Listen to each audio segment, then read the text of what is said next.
ప్రియ JDS వీక్షకులారా, ఈ ఛానల్ని ఆదరిస్తున్నందుకు నా హృదయపూర్వక వందనాలు చెల్లిస్తున్నాను. దేవుడు మీ పట్ల గొప్ప కార్యాలు చేయనుగాక.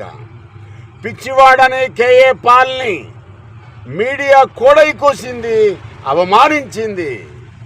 భారత్లోనున్న లుచ్చా నాయకులందరూ కూడా దేవుని బిడ్డను నిర్లక్ష్యం చేసి అవమానించి నవ్వుల పాలు చేశారు. ప్రేమైన దేవుని బిడ్డలారా, డానియేలును అలాగే శత్రువులు సింహబోన్లో వేసేటట్టు చేశారు. నవ్వుకున్నారు, కానీ దేవుడు నమ్మదగిన వాడు. సింహపు బోన్ల నుండి కాపాడి రాజు చేత ఎవరైతే డానియేలుకు శత్రువులుగా ఉన్నారో వారందరినీ కూడా ఉరితీయించేటట్టుగా చేశాడు. ఆనాడు ఈనాడు దేవుడు తగిన కాలంలో 1 గంటలో ఉరి తీస్తారు అని కేరళ నర్సుకు యెమెన్ దేశంలో ఆ సమయంలో కేఏ పాల్ మధ్యవర్తిత్వం ద్వారా దేవుడు గొప్ప అద్భుత కార్యము జరిగించాడు. ప్రియమైన దేవుని బిడ్డలారా, దేవుడు నమ్మదగిన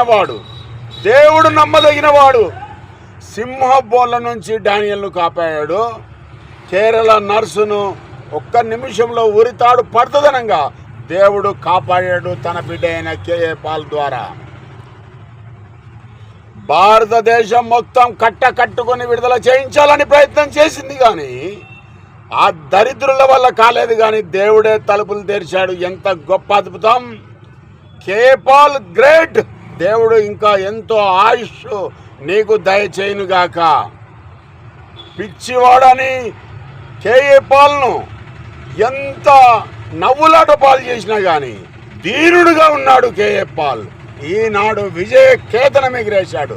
ప్రపంచ రాజులందరినీ కూడా ఒక చోట కూర్చోబెట్టిన కేఏ పాల్ యొక్క దేవుడు గొప్పవాడు అని ఇక్కడ నిరూపించాడు. దేవుడికే మహిమ కలుగునుగాక. ఆమేన్.